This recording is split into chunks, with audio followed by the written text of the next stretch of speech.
Welcome back to Coffee and Conversation. So for all you Audie fans, I know where Audie is. He slipped me a curveball lately because there have been a lot of days when I haven't been able to figure out exactly where he was, what he was up to.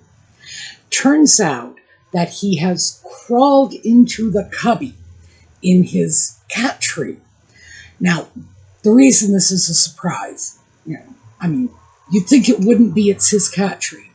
So whenever I've gotten him cat trees, he's always perched up on the top level of the cat tree so he could look out the window, get a breeze in his face when the window's open. Now, for some reason, he's crawled into the lower cubby. So yes, I know where he is. No, I have no idea in the world why he's decided this is a good place to snooze. But hey, it's his cat tree. He can do as he pleases with it. I am, however, glad that I found that he's using it because I was right on the verge of disassembling that cat tree and putting it out to the trash because I had not observed him using it in over 2 years. And I thought, why? Why am I keeping this thing? It's right next to a mini fridge, and he prefers to climb up on the mini fridge and sit there. I don't know why. He's a cat.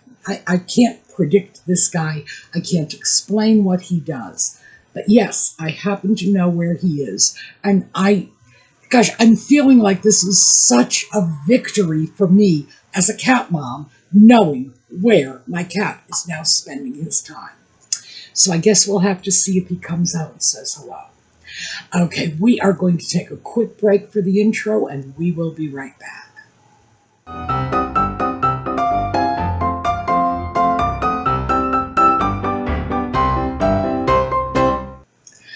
Okay, so before we get started, I wanted to just mention that giveaways are still going on over at the suemeangels Facebook page.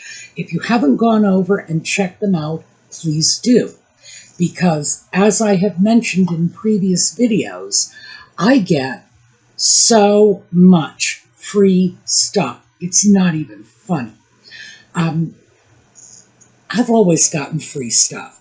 I used to think everybody got free stuff. The older I get, the more I'm starting to realize that no, not everybody gets free stuff. However, I get more than my fair share, and I am so willing to share this. So loads and loads of free stuff coming in all the time. All I am expected to do is leave reviews on it.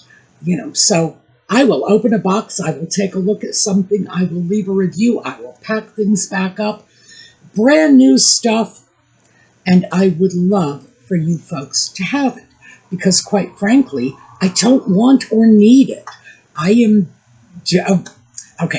Why I am doing this. I could try to take the moral high ground and say, well, I'm doing it for the sake of leaving consumer reviews to help other people make their purchases. No, primarily I'm doing it so that I can get my hands on a whole bunch of lovely new stuff. And because it's coming out on the current market, it's trendy, people like it, these are goodies. And I can pass it along to you. So that is my primary motivation. Yes, of course, I want to leave reviews to help other people make their purchases, but that's sort of a distant second. Mostly it's like, ooh, stuff. I have a community I can share this stuff with.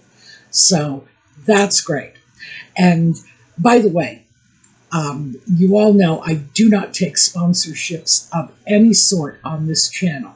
But I will say this, if anybody ever, offers to hook me up with a boatload of stuff for the community, yeah, I'll consider it. Because that's what I feel this platform is most useful for being able to get stuff and pass it along. In terms of people who get in touch with me and say, we will give you things. It's like, no, no, no, no, no. I do not want to know what you will give me. I want to know what you will give our community. That's where they can grab me and hook me. So far, nobody's done that. I don't know what's wrong with them. What an opportunity they're passing up. So anyway, loads of stuff.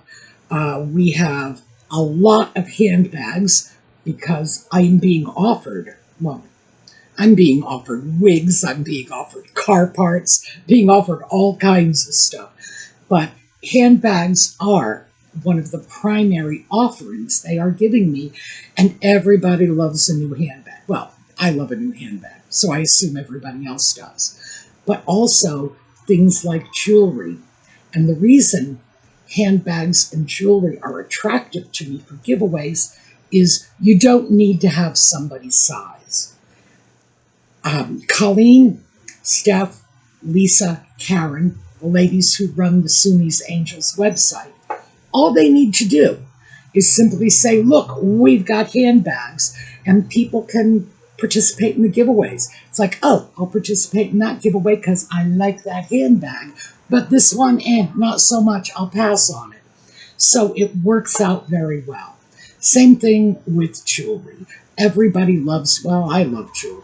So again, I'm assuming everybody loves jewelry. But they do end up offering me a lot of stuff, and I have to say, my taste in jewelry is weird. Well, I don't think it's weird, but other people might. I like antique pieces, and that's pretty much where it starts and stops. So they offer me new jewelry. It's like, oh yeah, this is lovely. I'll write a review about it. But will I wear it? Probably not. So all kinds of goodies over there. I did want to make sure you were aware of where this stuff comes from. I should say, occasionally I go out in the community, and because I think we all know I have a bit of a shopping problem. If I see something and it looks like a really great deal, even if I don't want it, I might just buy it and say, ooh, great giveaway item. So yeah, that's where the stuff comes from. It's not like, it's falling off the back of a truck, wink, wink. No, nothing like that. It's stuff that people are handing to me in exchange for my reviewing the product. And once I've reviewed the product, I'm very comfortable handing it off to somebody else because, well, the reality is I took it in the first place with the idea of making it available as a giveaway. So check out the suemeangels Facebook page, sign up for the giveaways. They do their best to make it fun and engaging and entertaining, and not just, oh, show up and leave your name and go. It's a great little group of people. Well, actually, it's a pretty big group of people at this point. They are all very creative, very crafty people. So show up, sign up for a giveaway, make some new friends. All right, let's move on to where we are at for this video. Yesterday, I did a video about consumer debt, and that video, by the way, did not really get a lot of views. I'm not complaining about that. That's just the reality. A lot of people find dealing with debt to be very depressing. I understand that completely. Am I going to stop making these videos? No, I am not. The reality is we need to face these issues, whether we like it or not. Yes, debt is a problem, and understanding the problem is the first step. Then we can look at trying to find solutions. Solutions are not going to be a one-size-fits-all, mostly because all of us have a debt-to-income ratio that's acceptable for us because of our attitudes about money, because of our goals for the future. Sometimes it's simply because of our need. It may well be that people out there cannot get from one month to the next without acquiring some debt. But what I'm hoping we can do is take a realistic look at this and see if we can't make things a little easier on everyone, from the person who has a little bit of consumer debt they want to get rid of, right on to the person who is saying, but I can't make it from one month to the next without acquiring some amount of debt. There are solutions. It's not a one-size-fits-all, but there is a solution for every problem. Just keep that in mind. So, how about we start off with, I scare you with some stats on what the average American owes. So globally, our country as a group of consumers owes $12.9 trillion in mortgage debt. That's scary.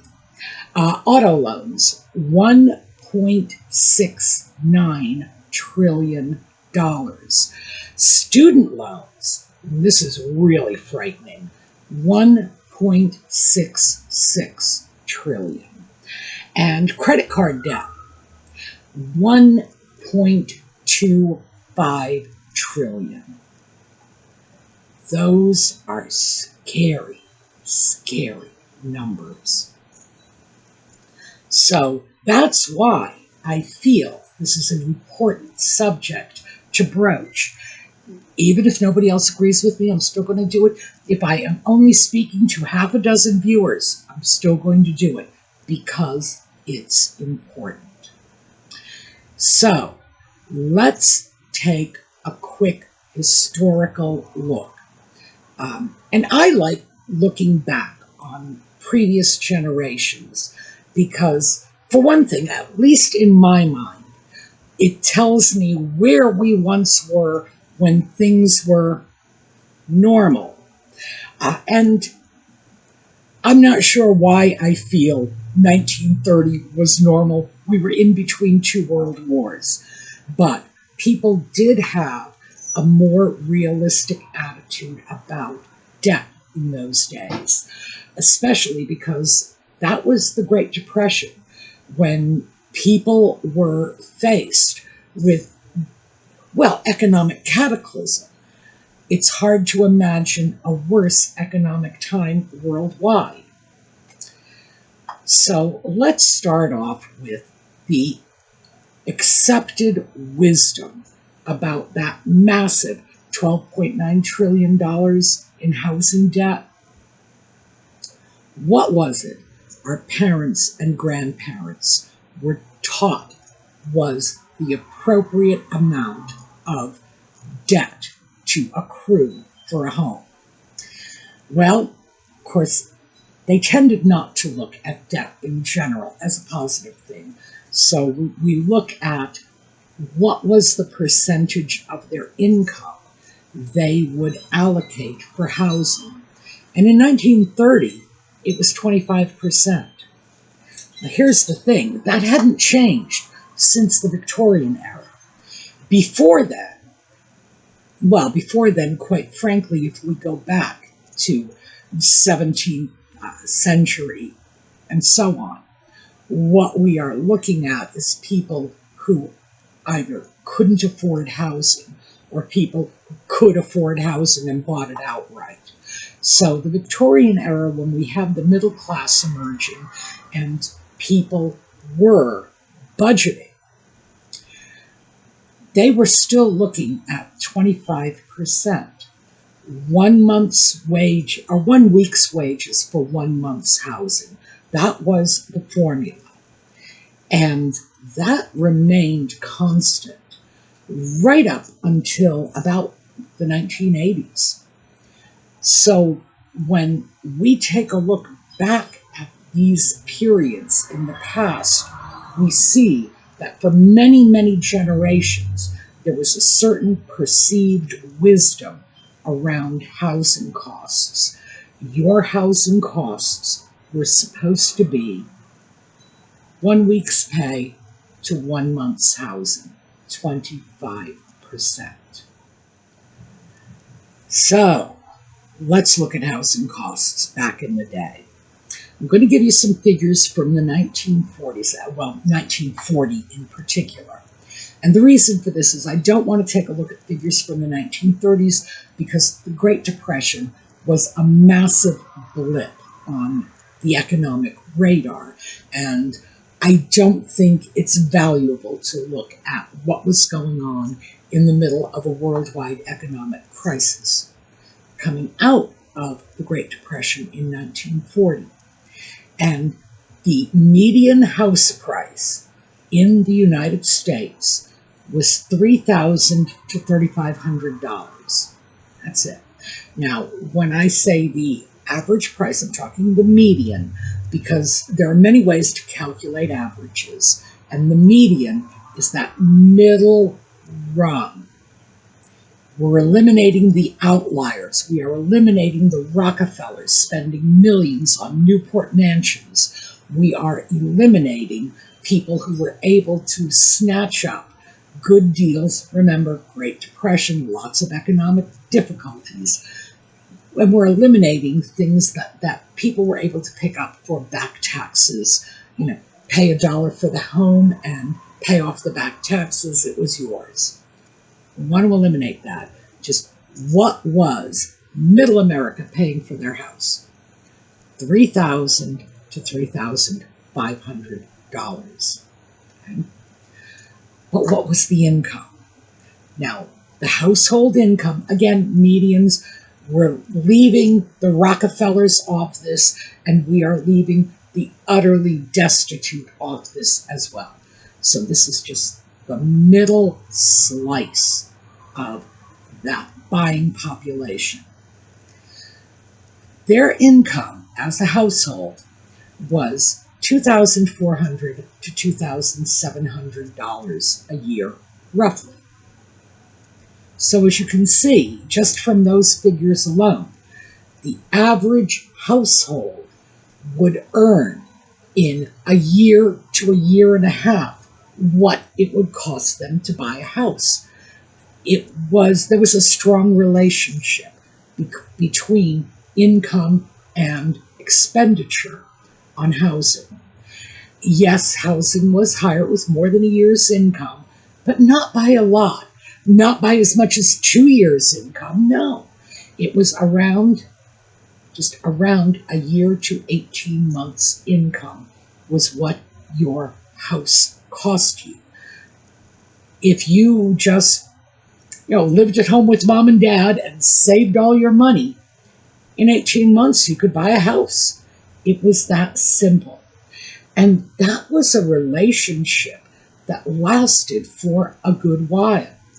That 25% of income on housing was something that would allow you to pay off a home in a reasonable period of time. So what went wrong? Gradually, the numbers started creeping up. Housing costs increased above income. And so by the 1980s, we were looking at a situation in which 30% of your income was becoming more standard. Today, however, the average American's take-home pay, that is your pay after taxes, is somewhere between $35,000 and $38,000. The average home price, and by the way, the difference between a new home and an existing home is negligible. Average new home price, $416,000. Average existing home price, $415,000. So it really is negligible. I wasn't kidding when I said that. That is against an income per person of $35,000 to $38,000. Even two people together, we are still looking at an income of below $80,000 a year on average. It's like Next to this, those 1940s figures are not even rounding errors. It's like they're a joke, because now we look at this and we can clearly see that housing costs are not close to but a little above income. No, no, no. They have gone from that close relationship to like 5 times your income, and that's as a couple, not as an individual. So at this point, it's very, very easy to see how it is that people are struggling to buy homes, how it is that $13 trillion in mortgage debt has come about. Yeah, it is because costs have shot up much faster, much higher than income. And people still need a place to live. And people still want to buy houses. I have to tell you, if looking at a situation like that, if a home cost 8 times, 5 times my annual income, I would probably just resign myself to renting, because at least if I were renting, I would have the ability to move to a less expensive property if things shot up even higher. I don't know, to be honest with you, I don't know how people are making it these days, because that relationship is so out of whack compared to what it was once, compared to what it was when I bought my first home or my second home. I mean, it's not just my first home, my second home, same thing. I look at this and think to myself, this is just crazy. So let's take a look at a couple more figures. Let's go back to 1975. This is before the massive credit explosion of the 1980s. The average American household owed $3,475 in debt, and that included the mortgage. Today, that figure is estimated to be between $105,000 and $158,000. Like, that $3,000 isn't even a rounding error compared to what we're looking at today. The numbers we're looking at today are absolutely eye-watering. So, when we hit the 1980s, like I said, credit just exploded. Everybody could get credit for anything. Just people handed you credit cards and you just said, charge it and let's go. And it got completely out of hand. Now, when free credit is rolling around in society and anybody can buy whatever they want and nobody is really comparing your purchase to your ability to pay, you know what's going to happen? Prices are going to go up. That's the way it works. That is economics 101. So that is how we got where we are. We started off in a sane, normal, reasonable relationship between income and debt. Yes, we needed some debt. Yes, most of us were not going to, live in a cold water hovel, and work all day for 3 years until we saved enough money to buy that house. No. Most people had lives. They had to go on with their lives. They did gradually save money. They put up a down payment. They were able to get a house. They were able to keep that house because they could afford the payments. Their income and their expenditure were in a healthy relationship to each other. That's simple. Plenty of credit suddenly skewed the numbers. Loads and loads of unsecured credit going out to anybody who could show up at a bank and had a pulse. Basically, 1980s, if you had a pulse, they would lend you money. Of course, we saw what happened when they would lend you money even if you didn't have a pulse, because that's how we ended up with massive bank failures, savings and loan crisis, etc. People were just, there was a lot of fraud in it. Let's just put it that way. I don't want to throw stones, but there was a lot of fraud in it. And we were left with a society in which credit became a way of life. We no longer looked at our relationship with money in a real sense. Because the reality is, if any of your average home buyers today took that $415,000 figure, got out a calculator, and looked at how many weeks, months, years they would have to work to pay that off, they wouldn't be buying it. They would just say, good heavens, no, I can't deal with this. But that's not how we're looking at it anymore. We are now looking at the necessity to buy a home. But we're also looking at the necessity to buy a car because the homes are out in the suburbs and there's no public transportation anymore because we're no longer living in the cities. So the car becomes a necessity too. And then you're working all day, every day.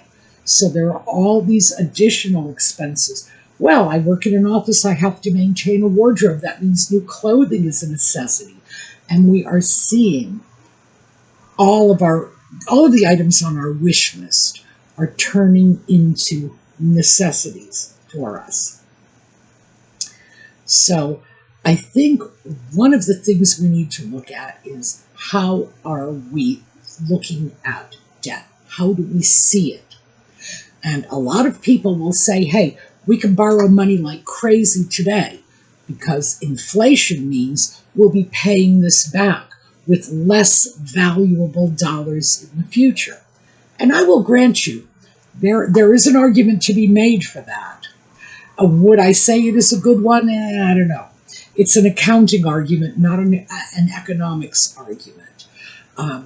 In terms of real value, are we really that much better off?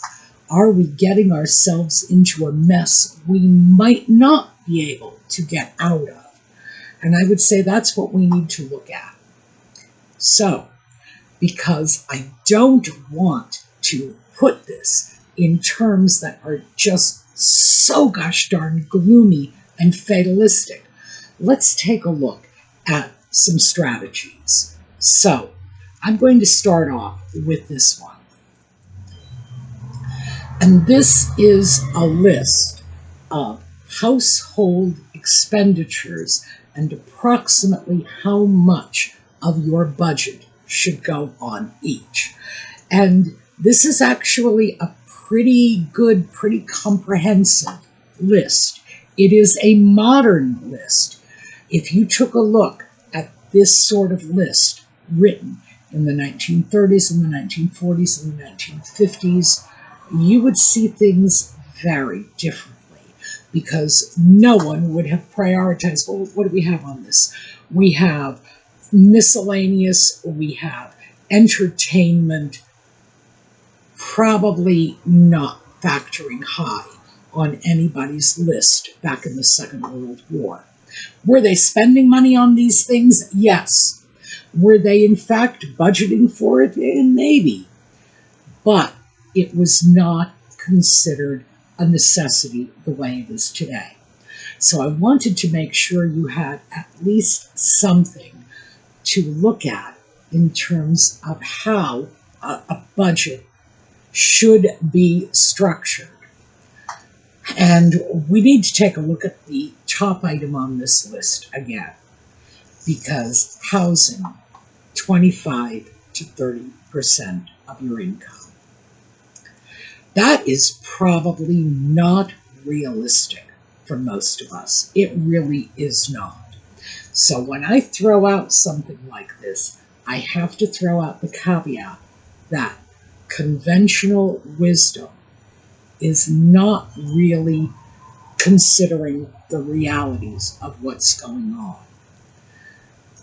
The problem is, if you have to finance your home to the point where you cannot make the mortgage payment every month without using your credit card, high interest, short-term debt, because, credit card interest rate is through the roof these days. If you can't make that mortgage payment without putting the groceries and the gasoline and maybe the car payments on a credit card, deferring those payments till some point in the future when you can make them, then you probably should not buy the house, the new car, whatever it is, whatever this purchase is that you are entertaining, because this is a recipe for disaster. You have just so much money, and the money that you spend beyond that amount, it doesn't come from nowhere. It's not just pledging future income toward those expenses, because remember, future income, you're still going to have all the same expenses you have today. You're basically writing a check you can't pay. It's not good news, but I do think there are ways to deal with this. There are ways to approach what you are doing by scaling back, taking a cold, hard look at what you are spending, and playing with the numbers until you can live within your means. Does that mean giving up personal spending, the entertainment budget? Yeah, it probably does. It probably does. But if your numbers are seriously out of whack, that's probably what you're going to have to do. Just saying.